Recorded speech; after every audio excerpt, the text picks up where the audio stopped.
Baik, assalamualaikum warahmatullahi wabarakatuh.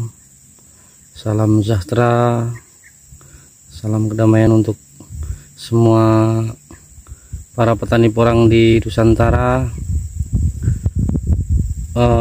Pada pagi hari ini saya akan mengulas tentang hama ulat di tanaman porang saya. Sekitar tanaman yang berumur 2 bulan lebih itu masih ada ulat, terindikasi masih ada ulat makan di tunas muda, di tunas yang baru. Jadi teman-teman petani porang seluruh Nusantara, baik yang di Kaltara,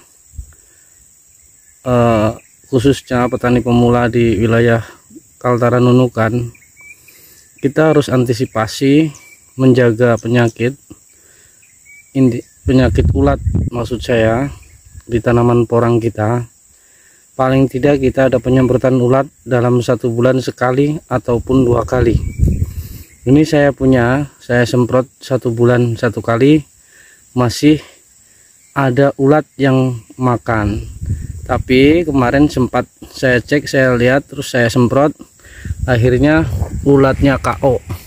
Inilah sahabat petani porang, ulat yang memangsa daun porang, sangat besar sekali ulatnya.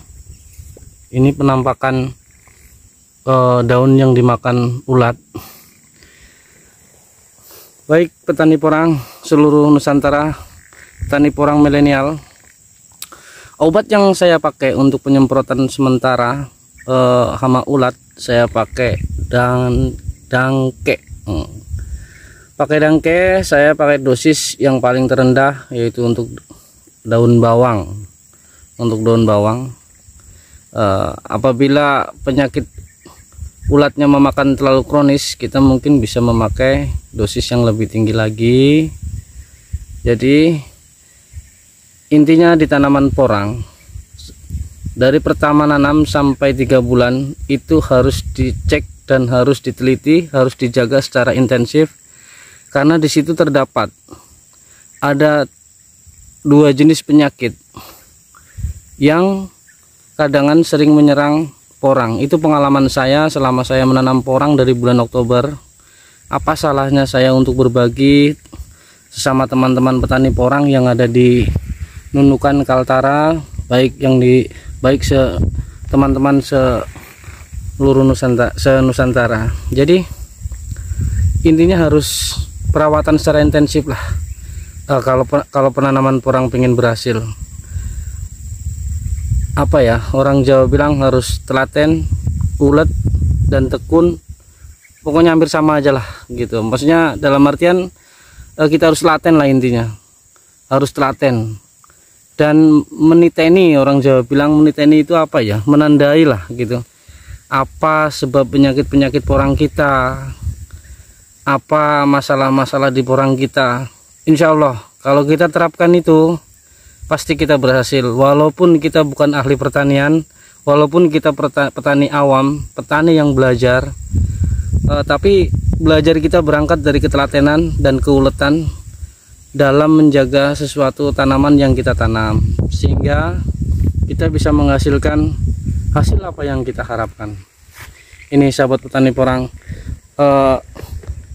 porang yang lagi dalam pertumbuhan begini ini harus dijaga secara intensif, karena tunas muda selalu tumbuh, kadang datang ulat gitu.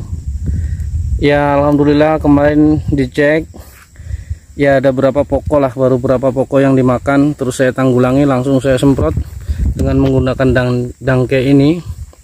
Entahlah, menurut teman-teman semua yang ada di Nusantara, tolong komen dan bagaimana caranya, terus apa solusinya selain dari obat dangke yang untuk membasmi ulat ini. Mungkin teman-teman sahabat petani porang di Nusantara mempunyai pengalaman yang lebih hebat lagi, bagaimana caranya menangani ulat supaya tahan lama, ulat tidak kembali terus gitu. Kalau pakai dangke, saya yakin itu 1 bulan paling tidak harus 2 kali lah, sehingga terhindar dari penyakit ulat gitu. Ini ulatnya KO sudah teman-teman, ulatnya KO. Ini hukumannya penyakit kan. Nah, ulatnya sangat besar sekali nih. Ini kalau kita biarkan, tanaman kita bisa habis satu persatu gundul kayak gini nih. Ini kalau tanaman porang sudah gundul begini biasanya mempengaruhi mempengaruhi pertumbuhan sudah. Cuman nanti akan ada tunas baru lagi, tidak mati sih, cuman mempengaruhi pertumbuhan porang kita gitu. Jadi kita harus betul-betul telaten lah, harus betul-betul ulet lah kalau kita bercocok tanam. Alhamdulillah baru sedikit sih yang dimakan ulat ini. Baik sahabat petani porang di seluruh Nusantara, khususnya untuk teman-teman yang di Kaltara, kita wajib menjaga tanaman porang kita dengan seksama supaya hasil kita memuaskan. Itu semua kemarin sudah saya semprot semua dengan racun ulat itu, supaya hasilnya tidak zong, tidak hasilnya harus sesuai dengan yang saya harapkan lah gitu. Karena saya termasuknya yang mengawali di Kaltara di Nunukan sini gitu. Walaupun banyak teman-teman mungkin masih ada sih ya yang sudah banyak juga sih, cuman mereka belum mengupload video-videonya dan dia belum membagikan mungkin ilmu-ilmu yang dia dapat, pengalaman-pengalaman yang dia dapat. Kenapa saya langsung bagikan pengalaman-pengalaman yang saya dapat? Karena membudidaya atau menanam porang itu modalnya sangat luar biasa sebenarnya sih. Kalau mau menanam estimasi 1 hektar aja sudah sangat luar biasa. Makanya saya nanam ini sekitar setengah hektar lebih lah, untuk percobaan dan untuk bibit kedepannya, sehingga nantinya bisa menanam porang bisa luas lagi, bisa dikembangkan. Siapa tahu teman-teman yang basicnya petani memerlukan bibit gitu.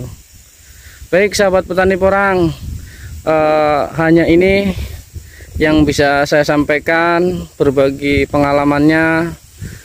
Nanti apabila ada pengalaman-pengalaman baru lagi, pasti akan saya upload, akan saya bagikan, supaya nanti petani porang pemula tidak merasa ragu dan sudah tahu treatment, cara menanam porang dan cara memelihara porang secara intensif. Akhir kata saya ucapkan wassalamualaikum warahmatullahi wabarakatuh.